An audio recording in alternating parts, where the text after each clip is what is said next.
Bum, bum, bum, the theatre mum.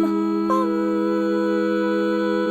Hello everybody, welcome to the Theatre Mum, the podcast that shines a light on all the jobs you can do in the creative industry. So my guest today is an absolutely hilarious performer, writer and businesswoman extraordinaire. Oh yes, she's been on and off stage more times than we can count, whose feet are firmly planted in the world of true crime and murder mysteries. It's Helen Saxton. Oh, Helen, thank you very much. What a lovely introduction. You're welcome. To warm us up, I've got some this or that questions, which are completely irrelevant to anything. I like it. Yeah. Just get the ball rolling. Yeah. Tea or coffee? Oh, tea. Oh, always. Yeah. Cats or dogs? Do not. Now cats. Had a dog, now 3 cats. Oh my and I don't think I'll go back to dogs. Are you becoming a crazy cat lady? Yeah, I will. Yeah, crazy cat lady. Very soon. They've taken over. An unlimited supply of books or an unlimited supply of movies? Oh, I think books. Yeah, I think I'm a rereader of books. Yes. If it's the one I love, I'll reread and reread, which I could do in movies, but books, yeah. Yeah. Books. Teleportation or invisibility? Teleportation. Oh, I had to think about that one.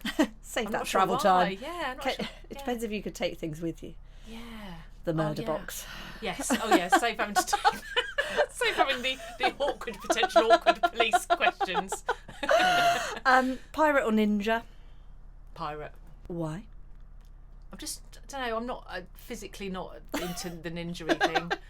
I'd be better off drinking rum. I don't like rum, but I'd be better off imagining myself drinking rum and fighting. Precariously Yes. with a sword. Yeah. Of course. Time travel to the past or the future? But past. Oh, I don't know actually. A lot of No, 'cause people I say found they're a bit worried about what they'd see in the future. So. Yeah, and also I think my immediate thought was past because I might change things, but then I thought, oh no, that's dangerous, isn't it? That's very dangerous. Terrible things Yeah. happen to people who meddle in Yeah, time. we wouldn't be here now, would we? If I Exactly. went back and changed and stood on a old butterfly effect, all of that thing. Exactly. No, yeah. Would you have a pet dragon or a pet unicorn? Unicorn. I'm not particularly reptile-y. Bit scaly Yeah. dragons. Isn't My they? son had a snake as a pet, which I actually didn't mind. Oh. But I think maybe a unicorn. A unicorn pet would have been Yeah. better. Yeah. Then. Narnia or Neverland? Neverland. Narnia frightens me. It's got a lot of odd Yeah, people yeah. in it. I genuinely, because that was one of the books I used to read over and over when I was younger. But with it just gives me a bit of a Heebie-jeebies. yeah, it does the whole tumness at the beginning and the white. Yeah, it does a bit. Brings back horrible memories. Oh God, the trauma. Vampire or werewolf? Werewolf. I like the idea of like losing control and changing, like being able to just go, oh my God, I'm just going to go mad for the night and go on a rampage, and then the following morning go, oh, I feel a bit. I feel I rejuvenated. feel better, but I don't know feel a bit odd. I feel a bit stressed, a bit achy. I've done a I don't know what workout. I've done. A bit of rest today. My last one is be able to talk to animals or understand any foreign language. I think I would like to talk to animals because I feel like foreign languages, if I really wanted to, I could learn a foreign language, but I will never be able to. If talk you to animals. really If wanted I really to, tried, I could. I could get on Duolingo. Or I could just go Google Translate and get that to translate for me, whereas that doesn't do it for cats. That is true. I mean, I know what when my cats meow at me, they just want food. I mean, I'm pretty sure that's what they're saying. That's the only I think thing I they're already saying. can talk to them. Bum, bum, bum. Now, am I right in saying your first time on stage was before you were even born? Yes, it was. And Dun, dun, dun. funnily enough, perfect timing. I've just been in the play. Obviously not the same. This doesn't relate to the time travel. I didn't go back in time and actually be. So I'm a previously lifelong member of the Compton Players, which is an amateur group nearby, which my parents were in, and my mum appeared in a play called Ladies in Retirement when she was pregnant with me. So the family law is, I've been a Compton Player since before I was born, because Mum was on stage when she was pregnant always with meant me. to be on stage. Yes, exactly. Yeah. Dad directed the play, and then it's been, it's this year is his 60th anniversary as a Compton player, so he's been a Compton player for 60 years. Oh so he my recreated basically we did Ladies in Retirement again recently. Mum was in it again, and I was also in it this time 50 years later. Some years later. So it was in my blood. Oh, how exciting. So the Compton players have been around since 1947-ish. And you're still heavily involved in that group. What is it about being in that group that keeps you going back? Is it those family ties? Or? It's the family ties have kept me going over the years, I think. And I know everyone says this, but genuinely we are such a lovely group. And I know Amdram gets a bit of a bad press. It does. Totally does. Gets a bad press. Wrongly so. Wrongly, yeah. I mean, I'm sure there are some companies that live up to the stereotype. Yes. But we're not cliquey, we're not lovey. We are a bit lovey. I mean, you know. We all are. Why would you do it if you don't? I mean, we all if you're in it, you're all a bit lovey. We all love showing off. Yes. But we've always strived to be as professional as possible. So we've never done that thing of going, oh, that'll do. We're only an amateur group in a village hall. We've been going, no, if we're going to do this, we're going to do it absolutely properly. And we do lots of different eclectic, shows. And we just try, we've done Shakespeare, and we'll do, modern new plays, new writing. But genuinely lovely people. And this play we've just done recently, it was such a good team. And we just all helped. It's just, what it's like. It's that team spirit of being on stage, particularly when you're on stage going, I've forgotten my lines. And just staring wide-eyed at someone going, please. Yeah. And helping each other out and knowing each other so well that you just can get out of. And it's just that real camaraderie, and I love it. And they build all their own sets and stuff as well, don't they? Yeah. So we do all that. It's from start to finish. Like team effort. Yeah, absolutely. Sometimes there's a bit of an attitude from professionals towards Amdram. That was my next question. As you've also worked professionally, how do you feel about that sort of attitude that people have? I think it's really snobby, and I get it. I mean, I'm not going to lie. I've been to see some amateur productions that are awful.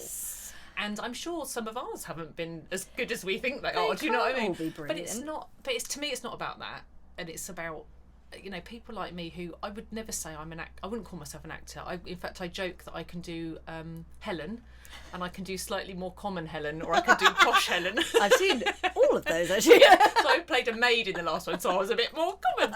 And then I can put on I suppose professional, when I went to Edinburgh, which we'll talk about, I was playing a slightly more upper class lady, so I put my posh Helen voice on, but I don't have much range beyond that.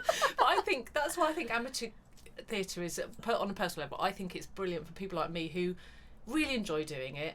I can do it fairly well, but it's never going to be my career, and I don't want it to be. And it's an outlet for people like us to still be creative, and still do all of those things and really enjoy ourselves and put on, as professional production as you can, but without all the stress of having to be your job. Oh yes. Ollie's looking very knowingly.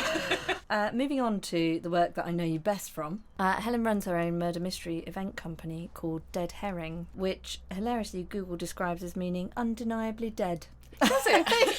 Yes. You'd think I would have Googled it, but I never have. How fitting.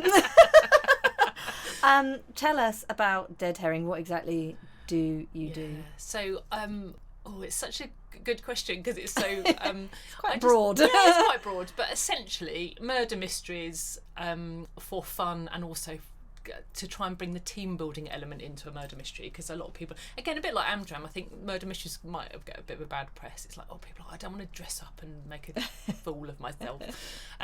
So sort of like to take it to a level of getting people to work together and solve the mystery, and they don't always have to be murders. It's we do treasure hunty type things, and I've created some escape rooms and things like that. But to me, it's all about.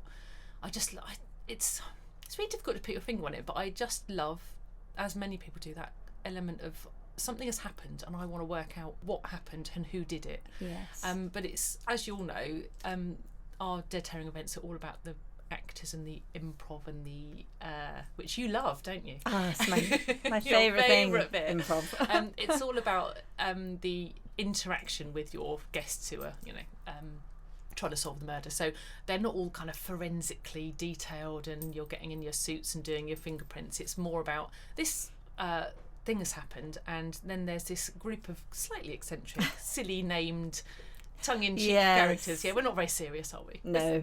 Yeah, yeah, and it's all about that chatting. But again, I love the improv. That's the bit I absolutely love. I actually, I'm quite good at it. Yeah, you are good. You're brilliant at it. It just makes me feel like I'm dying inside when I'm about to go in and do it, and I think, oh God, what have I done? And then when we're in it, and I'm fine. Yeah. But that's the, I mean, I don't think that anyone's that different, because I'm the same, and what I do is I use the excuse that I'm in charge of making everyone else go first.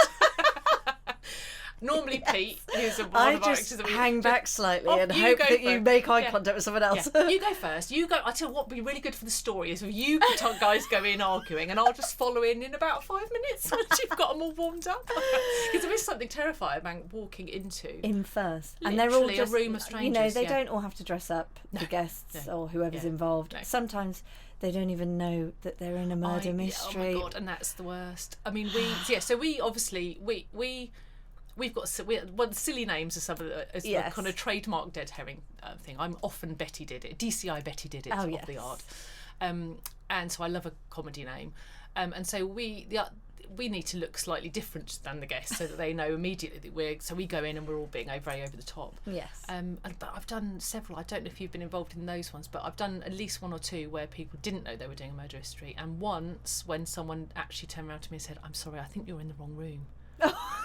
When we had gone in, all of us had gone in character going, "Hi, do you know why we're here? I'm so-and-so."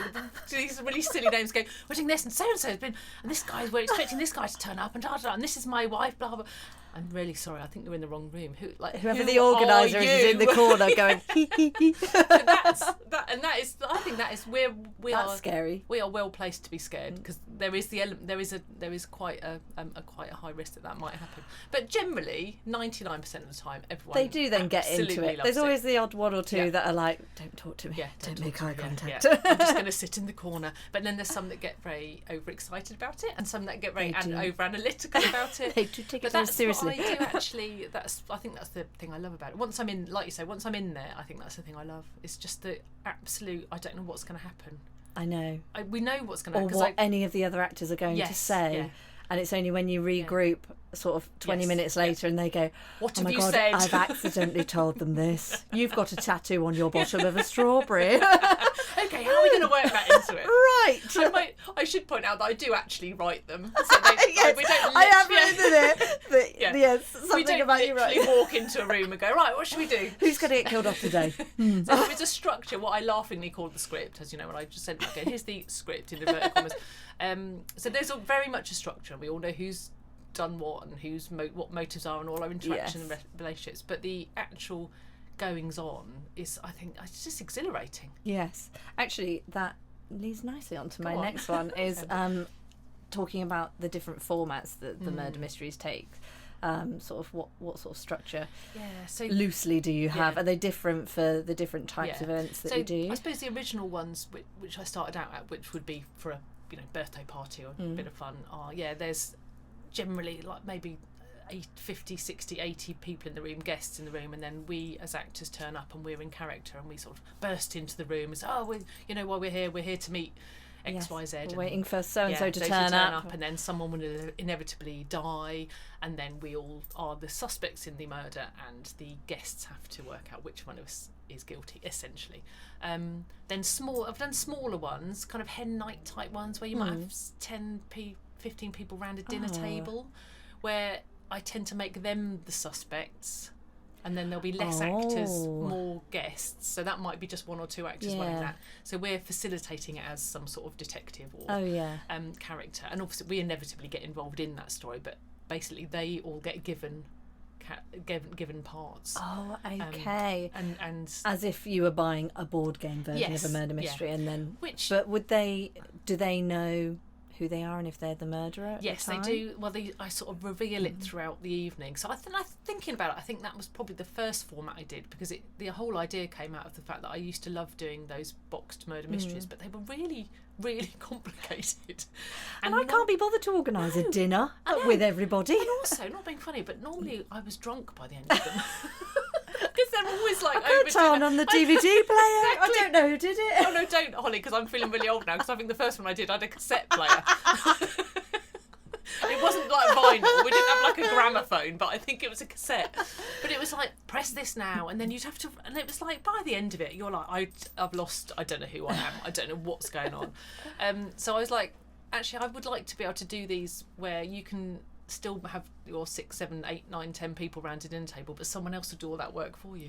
Yes, and those 2 people organising you are sober. Yes, exactly. Yeah. So you can get horribly drunk. Yes, you can get drunk, and then you still don't care who did it at the end, but you've had a lovely fun time. But you can laugh at the person when they're revealed as the murderer. Yeah, so so there's that structure, and then there's the slightly more sort of team build corporate one, which is sort of office based. Still the same format, but it's a little bit more structured. So this one is less fly by the seat of your pants, and it's much more of a kind of, you get to sit in a room and the teams come to you and interrogate you, and it's like, right, in this particular section you need to let them know X, Y, Z, and don't let them know this until this happens. And there's an actual timeline, and it's very much more structured. And quite often there'll be a room that you've set up that's the murder scene, the crime scene, so they can actually go in and so we've got touch some props and things. We've got the body outline on the floor and the locked tape briefcase and all the bits of paper with various notes strewn about the room. Yeah, exactly. And I think it's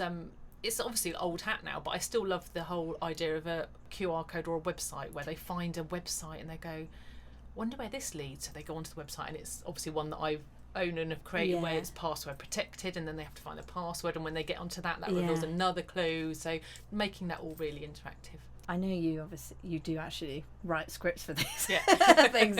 It's not all completely improvised. In the loosest possible thing. Storylines, shall we say? Scenario. I often call it. Oh scenario, yes, that's good. So these scenarios, have you got some set ones that they can choose from, or do you create them bespoke for every single client? To be fair, they're mostly they're sort of ones I've used before, but they're always a little bit bespoke because there's always something different. There's different actors available, or they want something slightly tweaked. So the format, I would say, is generally the same. And then the storyline can just be tweaked fairly easily. I have written a few that have been published actually, which are kind of off the shelf, which people can just literally buy, which were, if anything, more difficult because I actually genuinely had to write exactly, like, because I'm not something there that made sense. Yeah, I'm not there to go, like, we'll play it by ear. Just if you don't know what you're doing, come and ask me and we'll make it up. So I had to actually write a script and do all that. So which was it was a good experience for me to actually go, trying to explain it as if I'm to someone who doesn't know you. Yeah, exactly. And your style. Yes, exactly. Because I like to think that Dead Herring is me. Well, it is very much. But it's and obviously my lovely teams of actors have done events before without me when I'm not there, and they've been brilliant. But there's always an element of them afterwards. I think you've done one before when I wasn't. I can't think possibly, and just kind of going, I hope we did all right. This happened in the end. It wasn't in the script. It's like, it's fine. I would have just made stuff up. Yes, but exactly. So I have actually written scripts from start to finish where you actually explain what happens. And how do you come up with these sort of elaborate storylines? Because they're quite complex. Because there's so many red herrings, aren't there? I don't know. And this is going to sound really pretentious, but they do just. I think that just the way my brain works. And you've not done any courses in murder mystery writing. No. It's just fucking bonkers. Yeah. I think that's something I should put that on my business card. Yeah, could you?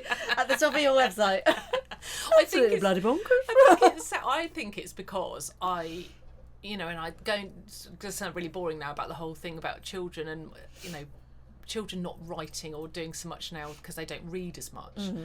And I was just such an avid reader when I was younger. I used to read and read and read, and it was like 5 Find Outers and Dog, Agatha Christie, all of the like devouring all these like whodunits. I think I've read so many of them that it's sort of osmosis into your brain, the way so it's kind of almost like a little synapses are going where you're going, right, I'm going to start I start quite structured, who's going to have died, who are the characters here, and it just I can visualise it. So I can almost see who's going to be those characters, and because to me it's quite visual, even though you're writing it down. Yeah. So I'm thinking I want someone who's, for example, just thinking what they're going to be dressed like, so that visually when you see all the characters stood next to each other, they're all going to look different. Yeah. So I don't end up with 5 people who are all accountants, Yeah. for example. So that's kind of, I start with the who's died and who are the characters going to be, and then I do sometimes do a literally physically scrawling on a bit of paper with the name in the victim in the middle, and then like a little spider map, and looking at it going, I haven't got enough connections between those 2 people. So I'll do these people are having an affair, and this person's running a drug smuggling person, and then this person over here will be like, oh, they're not connected to anyone, they haven't got a link to anyone. So there is a sort of method to it, in that making sure that everyone's linked, connected. And then it will just be, oh, this doesn't sound exciting enough. I know, I'll add in some, from my little sort of like some my little shelf of things. Yeah, I'll do that, and drug smuggling, and this one's, but still got a gambling habit. Yeah. And then it's just coming up with I know, it's because she did it because she was in love with him, but it wasn't that simple, and she did it so that revenge for, and then so come up with the final solution, then sort of shoehorn it all together. So you don't know who's going to be the murderer until quite late on in your writing till you get, and it might even change after that. Because sometimes, it does sometimes change, because sometimes I go, right, in this one, this one's been murdered, and it's going to have been this person, and then it's really difficult to explain, but it just doesn't quite fit. And you do it, and you go, no, this doesn't. They wouldn't murder someone for that reason. Yeah, it doesn't quite make sense. It would make much more sense if that person did it, and then you sort of move it, and it's like all the little bricks fall into place, and you go, oh, that makes much more sense. Your denouement sort of sections are always very dramatic, and it's not just a reveal, oh my god, it was them who did the murder. There's usually some sort of shootout or mass death or something. You've got to have some more deaths. The more murders the better. What made you put those in? I think that was a bit of that sort of developed, because the first ones would be like, at the end, I think the first one we ever did, we just sort of stood up and explained what had happened, and even then I was like, it's just really boring. And I've been to a couple myself as a sort of punter, and so whenever I do anything like this, I try and write or create something that I would want to go and be involved in. And I was like, I just like it being a bit more dramatic, and I think the first time we ever did it, we got such an amazing reaction. I was like, we've got to do this again, because it's a little bit like that Agatha Christie at the end, where the Poirot gets everyone together at the end and sort of goes through them one by one.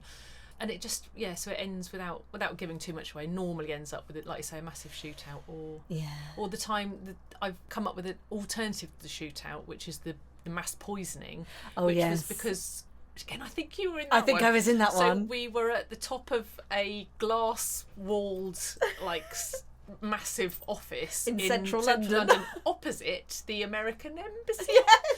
Where, as you looked out of the window, it's opposite that place where there's the swimming pool that connects to and you can just see through the bottom. It's like a little bridge swimming pool. So I looked down and saw snipers outside maybe not snipers, I might be over dramatic. Oh my God. Gunmen, people with guns outside the American Embassy. And I thought, if anyone glances up and sees us pretending to shoot each other up here, all hell will break loose. So if they hit, because it's not a quiet gun. No, absolutely not. So like lots of these things, it developed out of necessity, which was, I know what we'll do.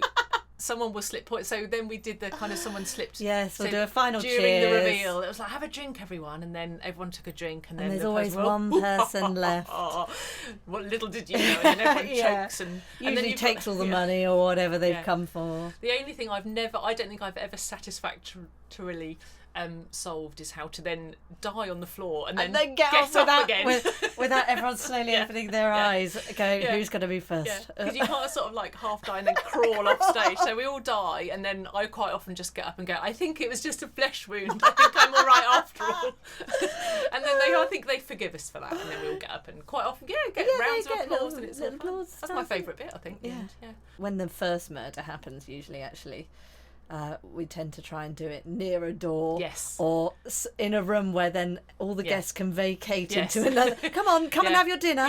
Have some food. Don't look at this body that's still breathing very heavily because they've just been running around. While we try and drag him off through the door. Been dragged off various places. My favourite storyline is usually when whoever's been murdered, if they happen to be there, is they always come back as a brother or sister. Yes. Which again was born out of necessity, being very practical. It's like, I don't want to pay an actor. I don't want to pay an actor to be shot at the beginning and then just go home. Well, also really boring something for them. So I was like, I know. And that probably won't give much away, because I think that happens quite a lot in mine. Someone will go, die, and then 10 minutes later come back as their own twin. My favourite story is when Pete came back and he accidentally started in an accent. Was it Australian? Ruck from New Zealand. He was Rick O'Shea. He was Ruck.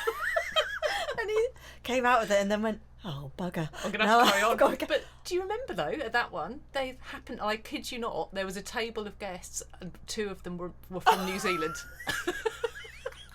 And they thought it was hilarious. That's a bit of a dodgy accent. They did think it was hilarious, luckily. But yeah, that was funny. And everyone always goes, no, I don't think you're the twin. I think you're the real brother. Yeah. Well, what do you mean? I look completely different. And he shaved his beard off.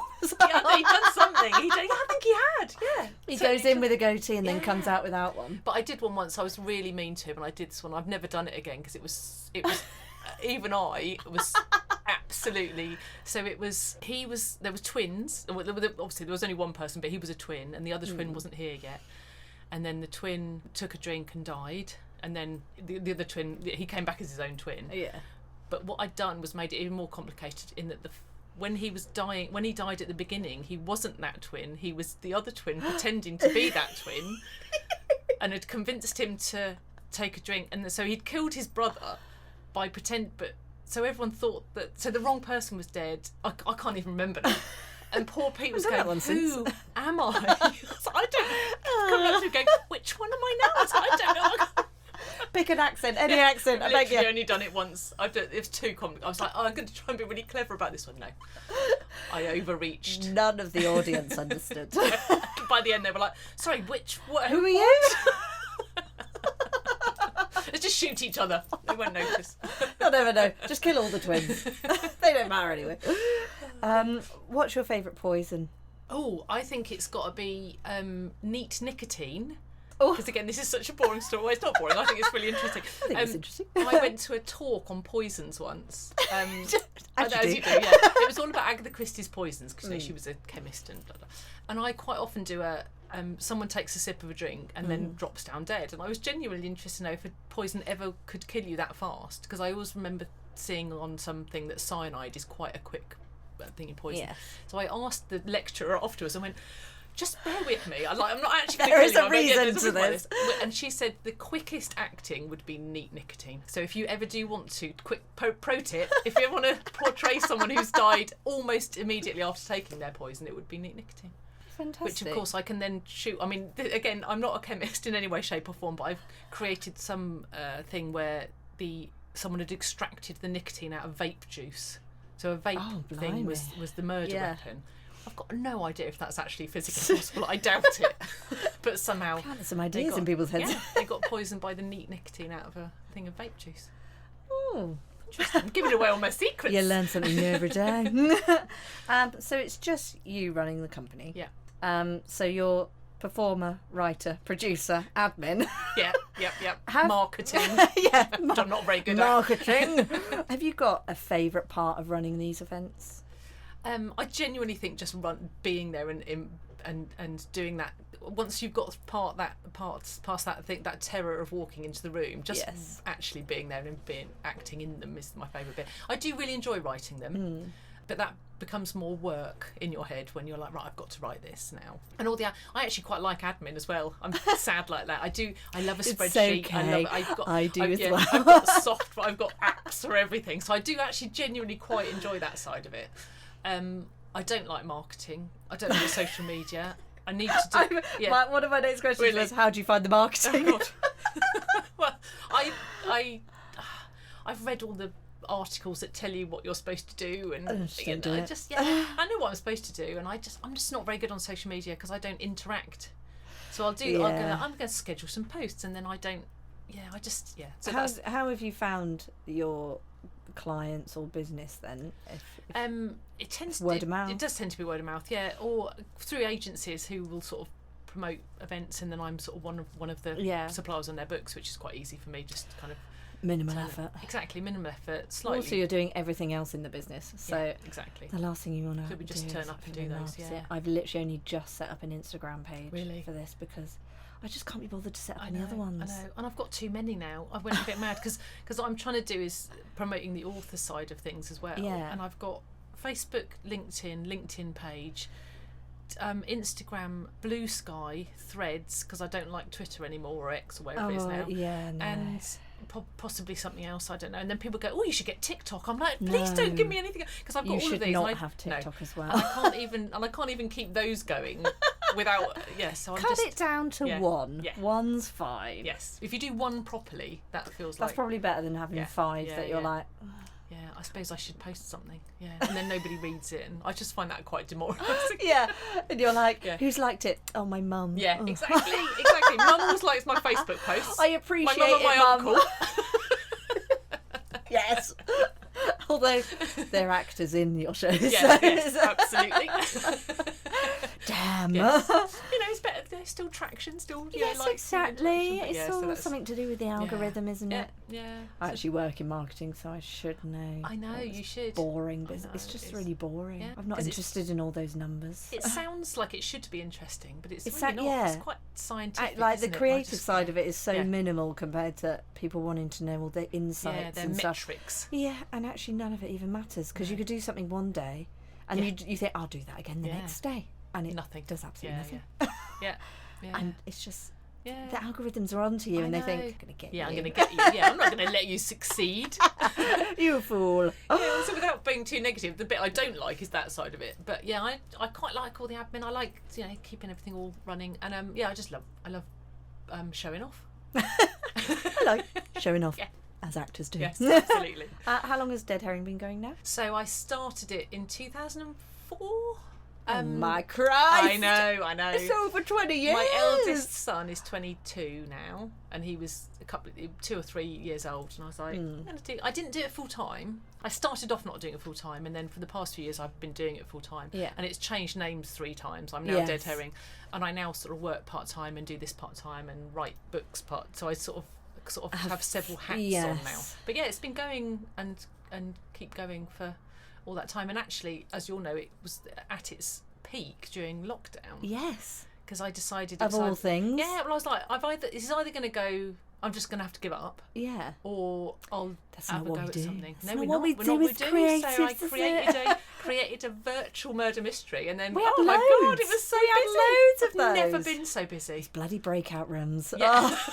Zoom. I was so good on Zoom by the end of it. I was like, just watch me. Or Microsoft Teams. No, Teams made me cry one night. I hate Microsoft Teams.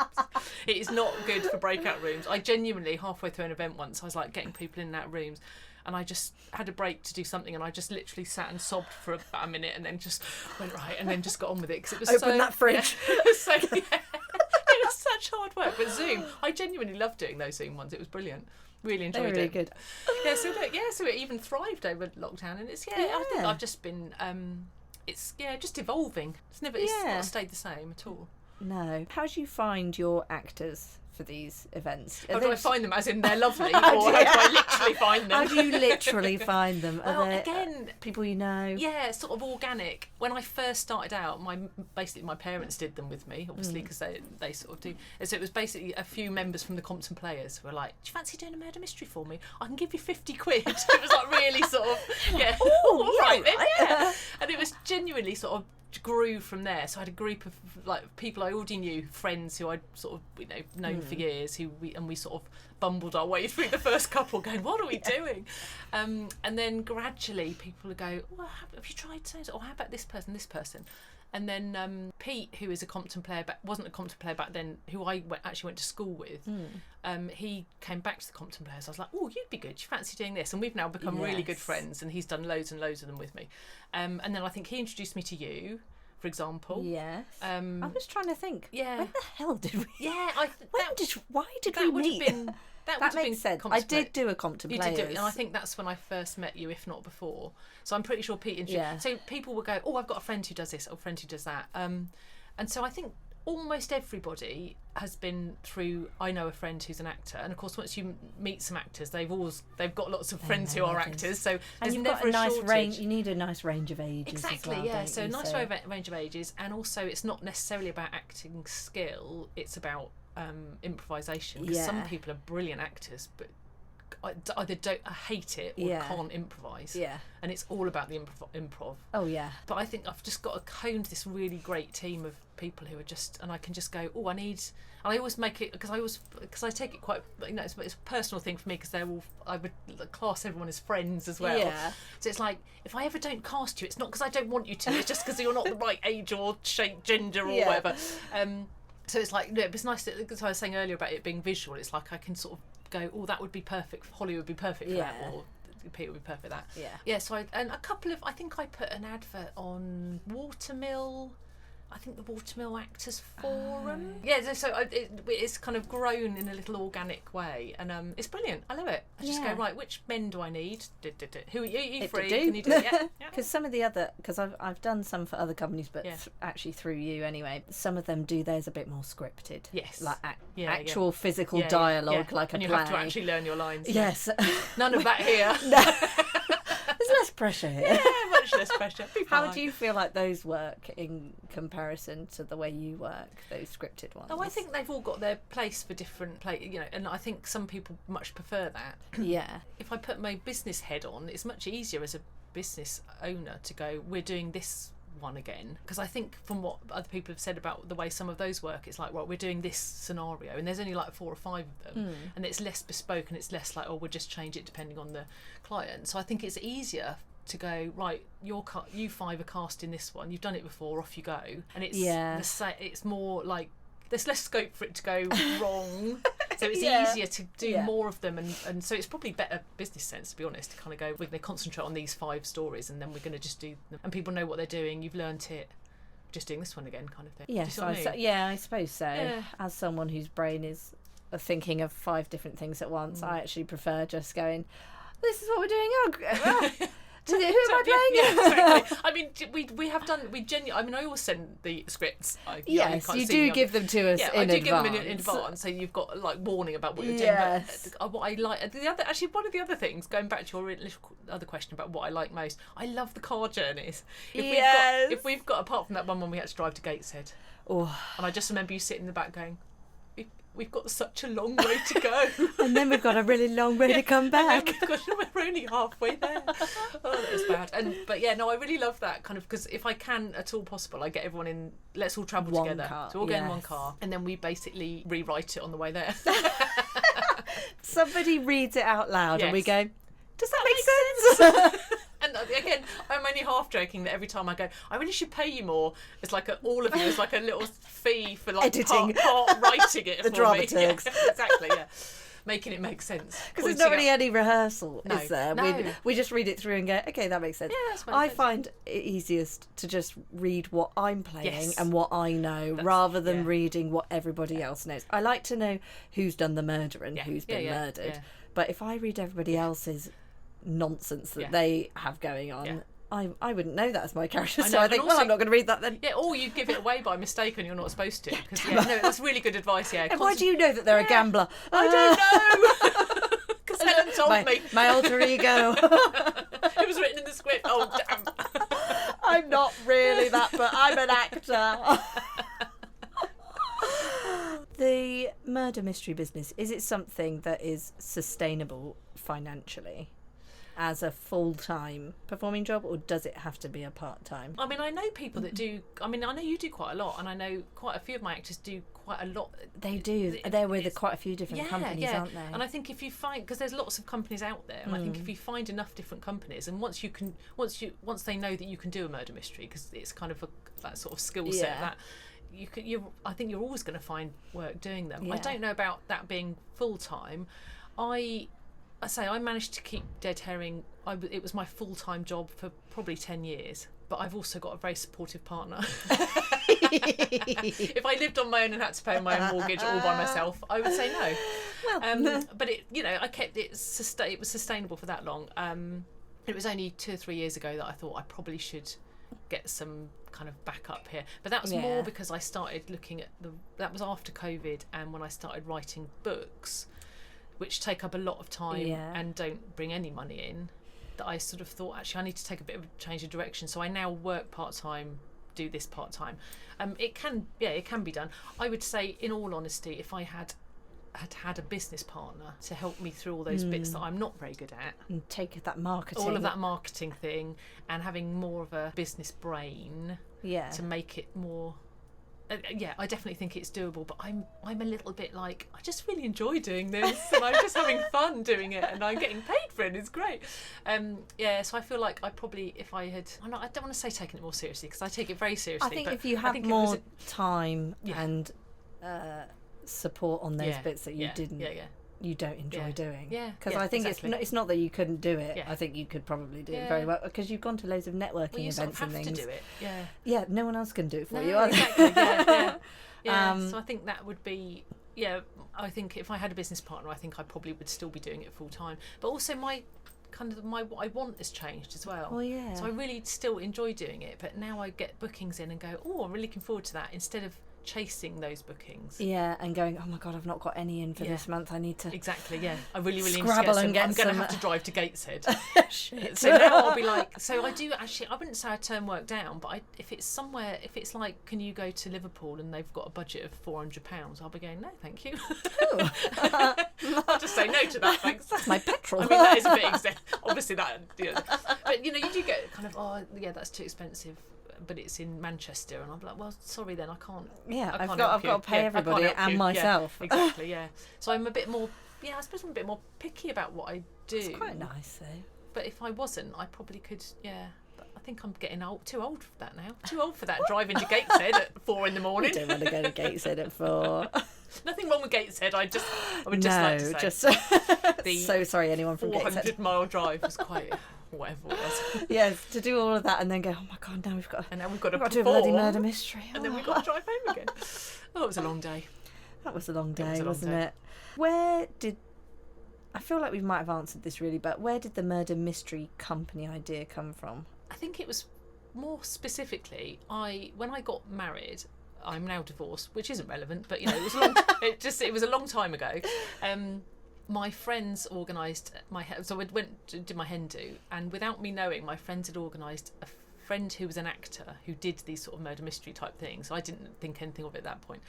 And she did a murder mystery for my hen do, and it was her on her own, and she played this character, and she had got all of this information from all of my friends about all of us, and she'd written this murder mystery, very bespoke about things about me. And it was absolutely brilliant, and I loved it. And I remember thinking, oh god, can you imagine doing this for your job? And I do think that was a point where I went, this is great. Why would you? That sounds fun. And when you sort of feel like, I don't know, it's just me, when you feel like you should be doing something a bit more sensible. And so you sort of go. I regularly think that, and then because when I sort of started the business in 2004, I was like, well, I'll do it as an events company. That sounds professional. And I'll do conference, because I was working part time as like a conference organiser. I was like, I quite enjoy doing that. I'll do conference organising, but I might sort of do a bit of murder mystery for a bit of fun. And then I gradually was like, the conferences are really boring. The murder mysteries are really good fun, but I can't possibly do that for a job, because that's just silly. No one will approve of this. It's ridiculous. And I was like, but I really like it. God forbid you enjoy your job. It was a bit of an epiphany. I was like, I know I'm going to do the thing. I'm going to concentrate on the thing that actually I enjoy. It was a late. Nice. I'm really ashamed to say I can't remember her name, but she was brilliant. She did this one woman show. She was a great friend. She did. Oh no! I remember the people who were at the hen night, but the person that they got to do it, and she was brilliant. She was like this one woman mad character of like, I can picture her doing it, and it was just like, I thought, oh, what a way to earn a living. So pulling all these skills as a writer and performer together, you also wrote a murder mystery play called In Her Defence, which you took to Edinburgh Fringe. Tell us about your play. So that one I did actually have to write the words down. Oh no, no improv here. Well, again, I'm sorry, it sounds like a broken record, but that was a lockdown thing as well. I'd had the idea for ages and ages. And because I love a good twist. Then you're stuck inside and there's oh yeah, exactly. You're like, God, I've got to do something. Nothing else to do but write a play. It was, again, I really love a twist, and I think, I don't know where, out of nowhere I came up with this idea for the twist in a play. I was like, oh, that's a good idea. It must have been 2 or 3 years before I actually wrote it. I was like just mulling it over and just sort of thought, one day I'll probably write that. And again, it was a Compton Players thing. I think we were just getting back after lockdown, going, we should do like just a little performance. And I was like, well, I've got this idea for a play. Maybe I could as an incentive to do it, I'll write this play. And so I did. Ah. So we did it, we performed it, we premiered it in Compton. Then after that, so that would have been in November. And again, Pete, who I've mentioned before, who does the murder mysteries with me, played my husband in this. As the two main characters, and I was like, do you fancy taking it to Edinburgh? What do you think? And we were like, and so that morphed into, yes, let's do it. So I pared it down into a 2-person show, or sort of two plus one. So Pete's wife Mel then played the third kind of non-speaking character who came on at the end, and I sort of adapted it for us two. And made it so that the set would fit in the car, and we drove up to Edinburgh. It makes it sound really simple. And it was one of the best weeks of my life. It was incredible. Good. It was just amazing. I'd never been to the Fringe before. It was just brilliant, and we just had really good fun doing it. And we got we got 3 4-star reviews, and it was just. And then when we weren't performing, we just went and saw Got stuff. to see shows, and Pete and Mel brought their 2 kids who just had an amazing time. I left all my children and partner at home. You're not coming. I'm off to Edinburgh. There's no room in the car for you. You stay at home and look after the kids. But yeah, so I was like, oh, I'm going to go see some comedy, and it was brilliant. And my best friends Sue and Andy, they are to be thanked very much for it, because as we all know, Edinburgh is stupidly expensive. Yes. And their daughter, my goddaughter Lucy, was at the time at university in Edinburgh in a flat, and so we got accommodation for the week. Oh my I know, gosh. it was like I felt like a princess in Edinburgh. And look at me in my flat. Everybody else would be so jealous. And Sue came up and just came to see the show about 7 times. It was like, was it a little theatre that you were booked? Yeah, well, it was basically a conference room in a hotel, because like they literally turn every venue, like every available room in the whole of Edinburgh into a venue. So it was in the Hilton, which is just off of Prince's. I can't remember the names of all the roads now, but really close to the main sort of Prince's Street where you do all your flyering. And it's they turn all the conference rooms into to little kind of black box theatres, and it was perfect.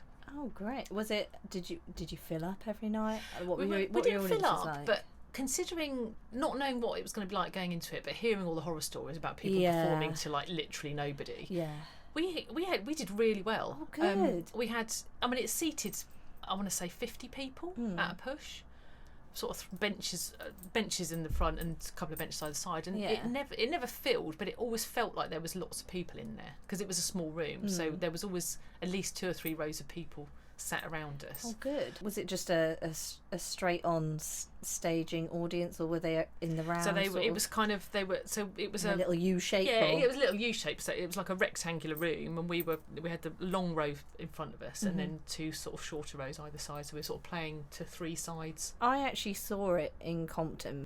Did you see it when we were doing one you'd done your preview? Right, I saw your pre-Edinburgh preview. Yes, that's How right. important was, because afterwards you did like a Q&A feedback session. Yeah.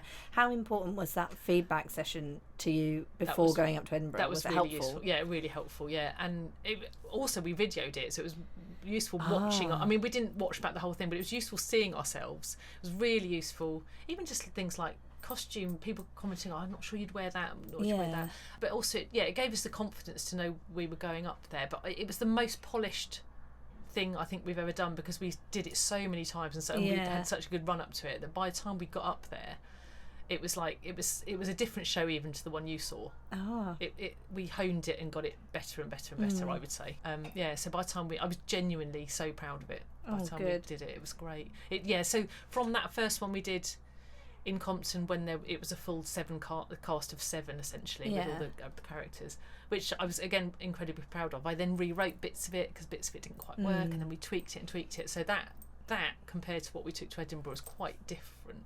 Going to Edinburgh with it, was going to Edinburgh something you'd always wanted to do, or it just happened organically, really? Not like Edinburgh Fringe Festival was something I'd always been aware of, because I trained in theatre design when I first started at uni, so I was kind of in that sort of theatrical circle, but not in an actuary way. But obviously I'd heard I was like, oh, what's this Edinburgh Fringe people are talking about? Yeah, that sounds like quite good fun. But coming from a small village, I'm like, oh, Edinburgh's a bit too far away. Oh, it's further than Gateshead. Oh dear. I couldn't possibly travel up to Scotland to go and see some plays. But I sort of always thought that sounds like fun. but it felt a bit out of my reach. It felt a bit kind of not exactly elite, but it was like, well, I'd never go and perform there because that's like a professional thing. Professional people do. And then I've discovered that it is professional, but it is like literally the range of things that are up there is incredible. Yes. And I was like, actually, this is. So when I went up there, I didn't know really I didn't have any preconceived ideas really about what it was. Quite nice. But I'm a big comedy fan as well, so that was great because obviously there's a lot of comedians sort of launch from there. So I went and saw 2 or 3 comedians that I really like.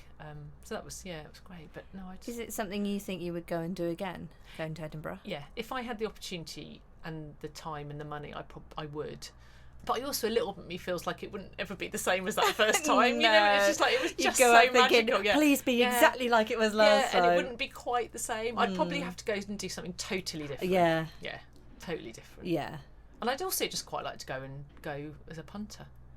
Yeah, I've never been, and every year I say, I'm going to go and watch, because Jamie's been a couple of times, but it always gets to August and I go, I've not arranged that. Oh, it's on again, is it? Yeah. It's on every year. Oh, every year, bloody hell. I would definitely recommend it. Yes. Did you make any money doing Edinburgh Fringe? I'm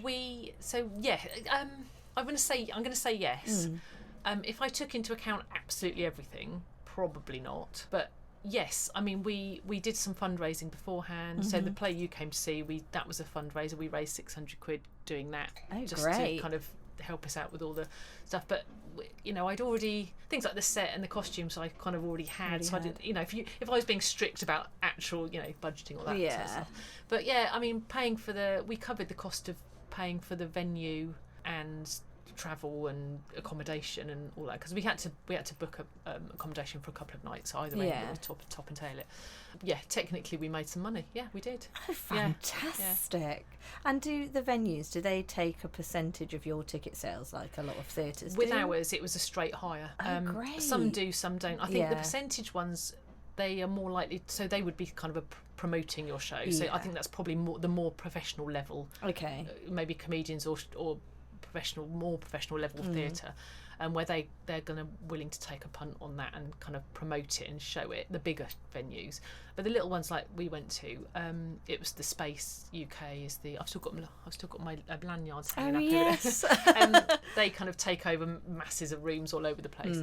And it was just a straight hire. Hired the venue for a week. Great. You're on at this time. You've got a 45 minutes. Well, you've got an hour's slot, so you're in, you set yourself up, you do your show, you take it out, and the next people are literally waiting to go in after you with about You've overran. Yeah, exactly, with like 5 minutes to spare, and then you just and that's it. And then so you go in, you do it, you come out, and you go, right, shall we go and have a pub? Go to the pub.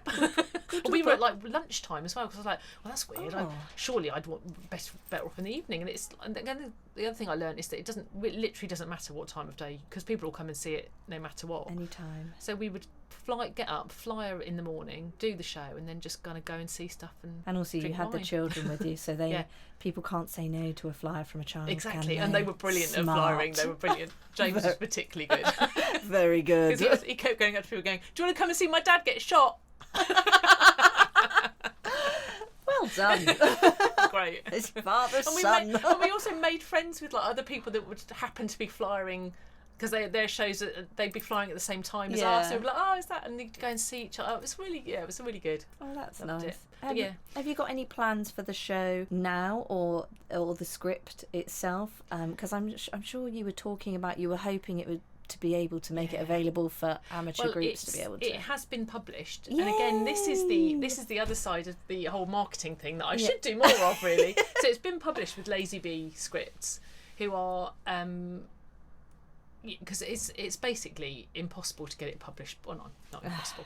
You can't go to like Nick Hearn Books or Samuel French anymore and go, would you like to publish this? Yeah, unsolicited scripts. Yeah, and they're like, no, thank you. And they basically say the only way we would publish anything is in conjunction with a full-on professional production. So you'd have to find a theatre that was going to put this show on. Oh God! And then in conjunction with that, they would And they like it to be award-winning and things and like all that of as well. I mean, technically it's award-winning because we put it into Four stars, we put it in exactly 4 stars, and we put it into a drama festival before we went to Edinburgh. In the run-up at Abingdon, and I won Best New Playwright. So it's technically it's award-winning. Yes.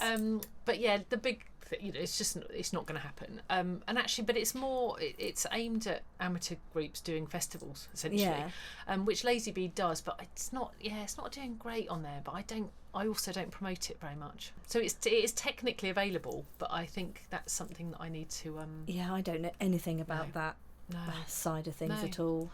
I mean, it's up there. People can buy scripts and they can pay the license and then they can do it. And I'm almost more excited. I just want someone to do it so I can go and see someone else perform it. And then they can go.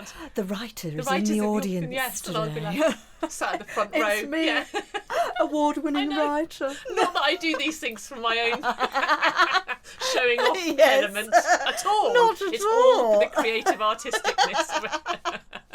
But oh my God, you're so right. I just want to sit in the audience with a glass of wine going, I wrote this, A free programme. I premiered in this where I played the lead.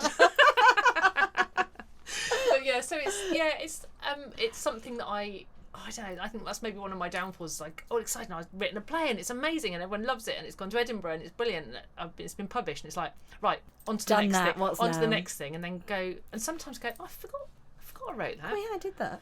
I do that all the time. Yeah. You've done it again. What have I done? I've literally written, us creative types don't tend to stick to one path. No, we don't. You're not wrong there. Now you're a published author as well. Yeah. Not just as a playwright. Just as a playwright.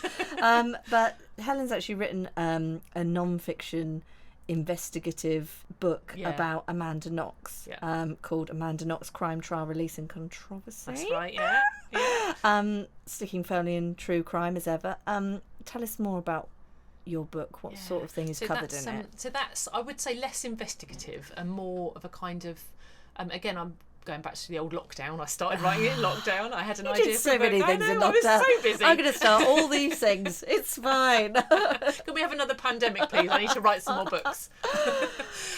So it was. I've always been interested in true crime, and there were various cases that I've found really interesting because they were contentious. So it was about cases that haven't been quite resolved, or people still argue about who did it or who didn't do it. And hers is one of those cases where people still are. She's been exonerated. She's not guilty, but a lot of people still think she is. And so it's a very much a telling of the case. So a kind of, this is what happened, trying to remain neutral and kind of keeping it to the facts. But then I would say probably a third of the book is about what's happened since.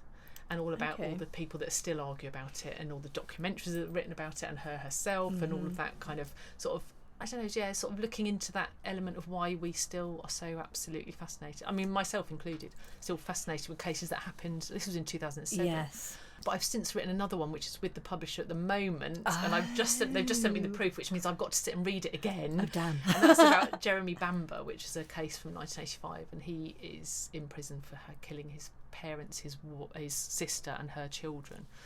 And he claims that his sister killed everyone and then shot herself, but essentially evidence came to long story short, evidence came to light that she couldn't have done, and he's in prison, but he still maintains his innocence. But again, massive campaigns going on to try and get him released. But so that's, but I've sort of so I've got one out, and one is going to be out next year. That's exciting. Well, the first one must have gone all right then, if they've come back from the war.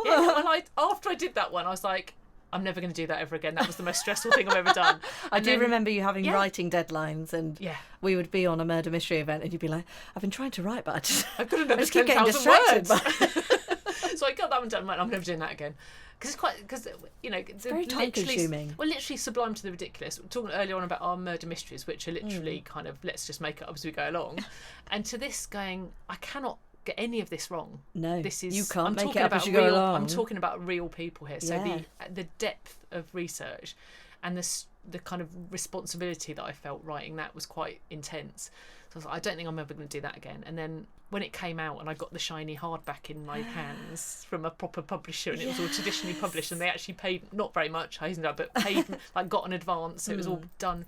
I was like, oh, I could do that again. I could just do another one. Stress. It's like having children. I was like, oh, okay, I'll have one. So yes, I've written another one, but I genuinely now I feel like I've actually got that out of my system. Got out your system. Yeah. Did you get anybody contact you about the book? Anybody to do with Amanda Knox? Has they come back to you at all? She, after I'd written it and when it was with the publishers but not quite out, I suddenly had a kind of, do you think I'm going to get sued? Wait a second. Not because I'd written anything, not because I knew I hadn't written anything, wrong, but I was like, I've never done this before. And they were like, well, I can send it to her. I mean, we'll get our legal team to obviously go through it, but we can send the manuscript to her if you want. And I was like, yeah, all right. And they said, oh, she probably won't reply. And she did reply quite quickly and hated it. Oh! But I laugh now, but it's because I actually don't think she had anything to do with this murder. I genuinely don't. I don't think she did anything. And I've kept the book quite neutral, but I think because I didn't write a book that was all about her being innocent, it wasn't a book that said Amanda Knox is completely innocent, she didn't like it. But in a way I felt like that was quite sort of that's probably the more sensible way to write it, though. Then it's less likely you'll get any comeback from any side, because you're just a neutral ground. Exactly. I mean, people will find things to, because some of them are quite obsessed, but half the point of the book was I don't claim to know, and can never claim to know what happened in that room, because I wasn't there.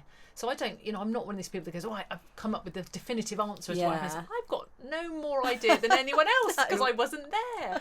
But no more idea than all these people that are very adamant on the internet that they know what happened. It's like, but you don't know. You weren't there. Oh, but we know this and we know that. It's like, well, you can look at the evidence and you can surmise things, but you can't definitively say. Yeah.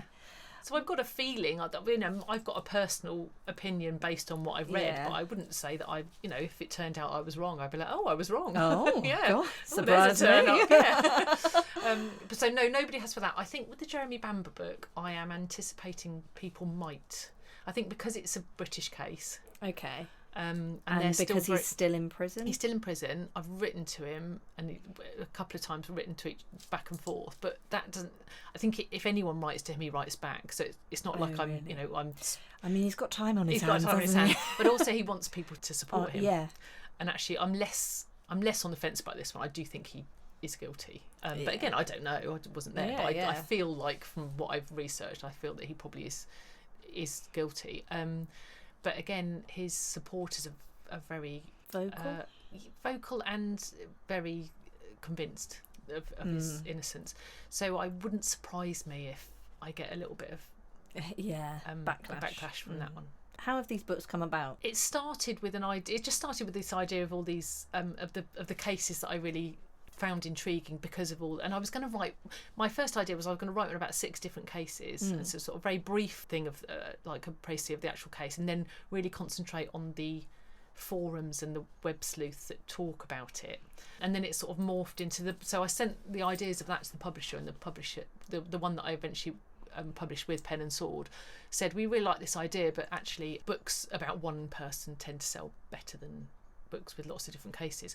Why don't you write one about Amanda Knox? And I was like, okay. I mean, whatever you say. You're offering me a contract to write a book. Yeah, okay. Write a book for you. Okay. Exactly. Yes, please. So I was like, okay, I'll do that. And then actually, the more when I wrote that, I was like, I don't think I could have written that other one, because I think I would have been in quite a lot of murky waters with Pete. That initial idea I had, I don't think would have worked. Yeah. So in theory, I could go, because Jeremy Bamber was one of the other chapters in Amanda Knox, so I could go, do you want me to write one about all of the all the chapters? I've actually got 6 ideas, But I do feel a bit sort of, I feel like at the moment spent in the true crime. Need a rest. Yeah. But I'm now thinking, as you say, we never stop. I'm now thinking about writing a fiction novel, like a good old Agatha Christie. A good old whodunit. Yeah. Have you got an Agatha Christie type character? I haven't, but I've got an idea. So I always start with a twist again. So I think the reason I haven't started it is because I'm not sure if I'm quite happy with my twist. But once I've got that, then it will build from that. Do you have like a light bulb moment and then you go, Oh, that's actually a great idea. I'm going to do that. Yeah, that is exactly. Yeah, I genuinely. That's what happened to me. Yeah, So. with the play, in her defence, I just went, oh my God, what if this happened? Yes. And it was so perfect that I just wrote it, and I've never questioned it. But with this one, I'm like, I'm not quite sure if that's good enough. So I haven't quite had the light bulb moment yet. The publisher. Did you just approach a bunch of different publishers? The advice I got was don't just scattergun it to everybody, because in the very, very unlikely event that more than one person says yes, then you've got to turn one down and you'll burn your bridges. And I learned quite a lot about the publishing, which I hadn't known before. You know, there's all the, again, like the theatre, there's all the top ones, there's Penguin and all of those. The ones we'd love to get. But they will not even look at your script if you haven't got an agent. So, you know, it's similar to... Trying to get an agent itself is as difficult as getting a publisher. So I was like, well, I'm not ready. I haven't even written the book yet. I'm not going to go down that route. Yeah. But there's there's sort of in my head there's 4 tiers. There's the big publishers, and then there's traditional publishers who are sort of more indie. They will accept manuscripts, and that's who I've gone. So Pen and Sword, I would say, in that level of, they're a traditional publisher. They do all the work, and they pay me a very small advance, and then once like that advance has been essentially earned back through royalties, I'll then start to get royalties, and I haven't got to that stage yet. But you know, I might get a few quid here and there once it gets to a point. So it's not a money earner. It would probably, you know, if you're sort of writing a really good whodunit that everyone buys and it's with a big publisher, you're going to be making money out of it. But at this level you don't. But then you've got the sort of what they call vanity publishers, sort of below that, which will accept anything, but essentially it's self-publishing. You're paying for them to do it. Yes. Which means that they will take, because they're not taking any risk on whether it'll sell or not, because you're paying them, but they publish it, so they do all the but you're paying them to do it. And then there's what I would say proper self-publishing, where you can just upload it to Amazon. So I would say if you're desperate to get a book published, you can just do it on Amazon. And then really want on the Kindle. Ta-da. Yeah, exactly. Yeah. Easy. So it's easy. You know, you can do all of those levels. I suppose I would aspire to, with this whodunit, I'm going to aim high, and I'm going to write it. So the other difference is with non-fiction, all you need to do is write a synopsis and go, I would like to write a book about this true crime case, for example. And on the back of that, the publisher will go, okay, go and write it. Here's your contract. You've got a year to write it. But as far as I can work out with fiction, you've pretty much got to write it first. Yes. So I've got to write the book and then see if I can get an agent or publisher. Yes, for about a year. I have a book that I've written. Have you? And I've spent like a year approaching various agents to no avail. But they actually do reply, though, a lot of the time, which is nice. Usually say, absolutely not. I'm so sorry, we're not interested at this time. Generic no emails, which is but at least they reply to you, because often but you do need bother. Like the first 3 chapters minimum. But they say like you need to have your whole thing written. Yeah. And then send a full synopsis and send your first 3 chapters. Yeah. I know. And that's kind of what's put, it's like a chicken and egg. It's like, I've got to write this thing. I'm going to have to write it. And, you know, once you get to the agent or the publisher, then it can go through any edits. But they kind of say, also, make sure it's not your first draft. You need to have like a finished draft. Yeah. Really. I know. And so it's like, and that's going to be, you know, it takes a long time. Yeah. So that's, it's hard, but it's, you know, if you can do it, it's, I mean, I can't believe that I've got 2 traditionally published books. Yeah. I never would have believed that I'd been able to do that, and I did. Can you find them in somewhere like Waterstones? I don't think they're in Waterstones. Damn. I think a couple of them went into some independent bookshops. But again, I'm going back to this, I'm not painting myself very well. It's like all of these things, the publisher do a certain amount of marketing, obviously, because they want to sell it too. Yeah. But I don't do enough self-promotion for that either. I need to get out. I've done some author talks and things like that.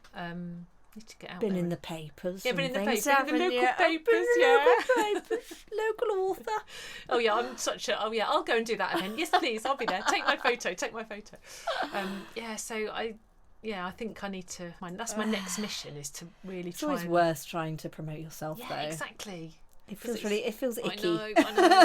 And I think and you're like, I'm just telling all my friends to go and buy my book. I know. And then I feel bad again. If you don't want to, don't. But actually do, because I want the royalties. Yeah. But if you can't afford it, don't worry. If you're not interested in true crime, it doesn't matter. Buy it for your auntie. I genuinely think so many of my friends have bought it and never read it. And I feel like saying to them, please don't feel bad. The fact that you bought it and it's on your bookshelf, I don't mind if you haven't read it, honestly. It's just so they can go, I know that author. I know that person. It's my friend, that one. Have you got any other plans floating around your head that you're like, now you've just reminded me of another idea that I had probably 2 years ago, which is another play, but this time, so the one I wrote before was a 45-minute one act. And this one is again, funnily enough, true crime related, but I've got an idea for a full length 2-actor kind of thing. And again, with a view to maybe going down that route of finding the Watermill, for example. I'm just picking that as an example because I know they do things like that. Or smaller theatres who might read your play. Yes. And it's very unlikely, but I think trying to do that, kind of getting it performed rather than just going, I've written a play, would anyone like to publish it? So I think that's what I'd like to do. That's definitely and I know what case it's going to be about, and I sort of know how it's going to, the vague idea, but I haven't, that's as far as I've got. I feel like if you've got a personal contact in any of those theatres, go to them. They did used to have, or they used to certainly on their website, but again, this was when I first got this idea about 2 years ago. They used to have a kind of submit your script to us here, and we may read it. Basically, we might read it. I might look in this inbox. I think they probably read them. I think what they were offering was we might do like a reading of it. And that would be a start. But but there's so many theatres around. It doesn't even have to be locally, but there are so many that I think in the same way as I'm going to write the fiction book and then see if I can get an agent is the plan, is the sort of, in an ideal world, is the plan. And I think with the play, it's if I can get someone to produce it, and if not, I'm quite certain that it will end up on the stage in Compton, and we'll do it anyway, just to say that I've written this play and we've done it. But we try and be a bit more proactive about. Because I think it's that creative element of going, I've done it, I've created my art now. Now what do I do with it? I can move on to the next thing. I can't do all of the other stuff where I have to sell it to people. So it's, I think I need to... someone come and watch it and do it for me. Exactly. Someone do all the work for me. So if I won the lottery, I would hire a marketing publicist person to do all of that. And then that would be lovely. Yes. That would be my ideal. A producer who owns a theatre or something. That would just be my absolute Take it off ideal. my hands. Take all the boring stuff off my hands so I can write murdery things. What advice would you give to anyone thinking of starting their own business, really? I would say... maybe I'm the wrong person to ask, because but then I've done all right with all of this. It's not like because I am very much a you only live once kind of thing. I've just got this idea, I'm going to do it. I'm just going to do it. Just do it. So it is just do it. It's like if you've got and especially if it's like that light bulb moment and a kind of thing that you're really going, it's like, just do it. Write the thing, do the thing. I would say, I think my advice if I was to do it again would be to maybe get someone on board as a sort of more structured business plan than just me going, I'm going to sit in my office and I've never done this stuff. before. This is fun. And it's that boring thing of all the marketing and all that stuff. It's like you can't. I'm sure people do it, but it's just impossible without getting yourself out there. Well, not impossible, but very difficult. And as a sole trader, it's really hard, and it's, as you know, it's the sitting at your desk where you try to, like 2 or 3 years ago, I was like, I'm going to do a campaign. So I did this, I wrote this, I took one of my murder mysteries and I sort of turned it into a kind of month-long campaign on social media, and I was teasing like, this murder has happened. I had little clips of videos and stuff. No interaction whatsoever. Like, I spent ages doing it and it got no traction. Sounds like a great idea as well. Like, this is the story of my life. That's a great idea. I was like, I know. Nobody cared. And I found that really quite soul destroying. Because also with the marketing, you put so much effort in for very little feedback that you can actually see. Like, you don't know if it's working. Someone might book your company because they happen to have found you on Instagram, but they won't You won't know that. No, exactly, yeah. And it's like, and also, again, as a sole trader, you're sitting there thinking, I've just spent 4 days doing this. I wasn't getting paid to do any of this. I've spent, I'm hoping this will pay off. And if it doesn't, you're like, what? So my advice would be, I spent hours try not to get too down by those moments where you go, why am I bothering? Yeah. So I think if you've got someone to be a sounding board, and also actually my big thing of advice is don't spend loads of money on things when you first start out, because you'll get sucked into people going, oh, what you want to do is come to my course. It's only £200 a month and we'll get you to 6 figures a month. And you go, oh, and I went to a couple of things, but I never joined any of those. I've seen so many courses and things on LinkedIn and stuff where people are like, coaching and blah, blah, blah. And you think you're spending money you haven't got on these things. Yeah. Quite often, they don't turn you into a 6-figure business in the first month. No. And I'm not saying they're bad, because actually what you do is sometimes you go to these like groups and you get all the accountability, and so you get that kind of without having to. So you get all that, but they cost you money, and so don't go and go, right, what I need to do is spend hundreds of pounds on some business cards and a really, really expensive website and stuff like that, and getting all the shiny stuff done first. And it's like, you can learn so much of it for free on YouTube. Yeah, exactly. And my website, it's kind of improved since then, but it was just I've just learned how to use WordPress and just did it myself. It's not difficult. It's not that difficult. You just have to invest the time into doing it. It might not be all singing or dancing, but if it does what it says on the tin. Yeah, and also nowadays I don't think people necessarily use websites that much. I think it's definitely good to have one, because people search for you and there it is. And then it's got all of it feels more legitimate. Yeah, and it's like a business card, isn't it? It's like all of my information. If you want to find out about me, it's all on that website. Yeah. So you could just go, just look at Dead Herring. But don't get sucked into all the shiny things that you think are going to make you magically brilliant. No, and I think social media is very influential, and you can do it for free. You don't have to pay to advertise on there, even though they'll try and get you to boost your post and you'll reach this many people. It doesn't matter, because it might still not work. So so it's putting that time in. You can do so much for free. Don't be demoralised. But also it goes back to that other thing of just, if you really do love it, just do it, and don't think that you've got to do the boring bits. As in, like, I probably should do the conference organising because it's a bit more sensible. I should do a sensible job. No, thank you. That's why we're in this industry. Yes. Thank you. I like to recommend podcasts because I have a few that I listen to, but I tend to find one that I really like and then just listen to it religiously. Have you got any podcasts that you like to listen to? I used to. I love All Killer No Filler, which is 2 comedians who both were independently at the Fringe when I was there, so I went to see them both live.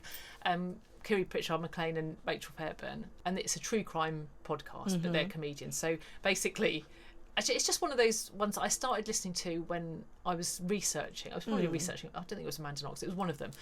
I was like, I listened to this one and listened to it, and it was like, and I started getting a bit annoyed about it because they do an awful lot of talking and not much talking about the true crime, but the talking is hilarious. Yeah. But at the time, I was trying to find information out about this thing. I was like, they just keep chatting. And then gradually, I was like, actually, I'm really enjoying the chatting. So if you go to listen to it without worrying too much about getting an in-depth story about the true crime, that's kind of secondary to them just kind of chatting away. So that's my sort of go-to. I tend to listen. I've got into quite a lot of true crime podcasts, and I don't tend to listen to them as much now. I tend to listen to, and it's nothing to do with this whatsoever, I listen to lots of comedy on Radio 4. I've just finished binge listening to all of Sorry I Haven't a Clue that's on BBC Sounds at the moment, and I know it's not a it's a podcast, but so I like listening to all the comedy panel shows just for a little bit of light relief. And I do lots of audio books, listening to murdery books. But I probably should have a very worthy and intellectual podcast to recommend you, but they're all about killing people. Mine is usually My Favourite Murder. Oh yes. So I used to love My Favourite Murder. I haven't listened to it for a while. I kind of got off track, but I really enjoyed that one too. They just never seem to end. So every week there's something new I can listen to. Or My Dad Wrote a Porno is the other one. I've seen it, but I haven't. It is very, very funny. Is it? Very funny, and it literally is one of the presenters' dads wrote a porno. and then gave it to his son and was like, would you like to read this? And he was like, no, Not really. So he read it to his two mates and they were like, should we just record it chapter by chapter? So each episode is just a new chapter of the book. Oh, wow. Okay. And it is so funny. That is great. That's my sort of comfort podcast. Yeah, and yeah. even though I've listened, like, they finished now because they did so many series of it, and they were like, we can't do this now. There are still books that could be read, but we can't do anymore. But I will go back and re-listen because it's just it's like I listen to them at night. I've just thought the other one which I listen to a lot is Rehelistapa, Richard Herring's Leicester Square Theatre podcast. You're probably too young to remember Lee and Herring. Richard Herring and Stuart Lee, comedians. And Richard Herring does this podcast called it's shortened to Rehelistapa. And he just interviews people every week. And I went to see him because he records it at the Leicester Square Theatre podcast. So it's an audience. It's him sat on the stage, two chairs, one guest in the first half, another guest in the second half. Live audience, gets recorded, and then he puts out as a podcast. Canned laughter. But like really funny people, and a real eclectic mix of people, mostly comedians, but not always. So people like Michael Palin is one of my favourite people, and he interviewed him once. Like my absolute favourite thing in the world is Inside Number 9, Legal Gentleman. So Reece Shearsmith is. Jamie loves Inside Number 9. I went to see it the live show a couple of weeks ago. Yeah, it was. Is incredible. Incredible. Again, my friend Sue and Andy took me for my birthday. I've already told Mark, my partner, that if Reece Shearsmith turned up here and knocked on the door, I would leave him and the children and be like, I'm off. Bye. Bye. His would be Kylie. Mine's Reece Shearsmith. Fair. Absolutely. Be like, sorry, I'm off. Reece is here. Got places to be now. I think it's brilliant. Anyway, but he'll interview people like him and Mark Gatiss and Stephen Pemberton and the guys from Ghosts. And so when we went to see it live, he interviewed Paul Whitehouse. And that was brilliant. So he's just got it's just chatting, like two old mates chatting in a pub, but really funny. So that would be my other recommendation. Oh, fantastic. Because you'll always find a guest who you would be interested in. Where can people find you if they want to follow you or get in touch and book a murder mystery event? So, the aforementioned website that I created mostly by myself, deadherring.co.uk, has got everything on there. But I think my handle generally on thing is at Dead Herring UK. I did actually write that down in case you forgot. There you go. I did think about it. I was like, is that right? At Dead Herring. But I mean, also, if you Google Dead Herring, apart from it saying very definitely dead, or undeniably dead, you'll probably find me. Yes, undoubtedly. I think you were one of the top ones on good. Google. That's good. So that's at least very good to know. It promising. Works. And she's on Instagram, LinkedIn, all of the everything, above. Not very prolific on any of them, but she might not have posted anything, but she is there and she is working. I am. Very I'm trying. hard. Thank you. And you can find the Theatre Mum at the Theatre Mum on Instagram. Amazing. And nowhere else because I can't be. I'm going to take your advice and do that. Just can't be arsed. Got too many other things. I know. That's my motto in life. Can't be arsed. Too old for that. We've made it to the end. I've closed my notebook. You have. Jamie did tell me yesterday when I was writing in this that it looks a bit like the Notebook from Seven. Oh, it does a little bit now that he's said it. Oh dear. Thank you so much for thank you. giving up nearly 2 hours of your No time. way. I can't believe we've been yapping Bit for of editing. 2 hours. Oh my God, it's so much editing for me. For now, from one creative to another, break a leg, guys. Bum, bum, bum, bum.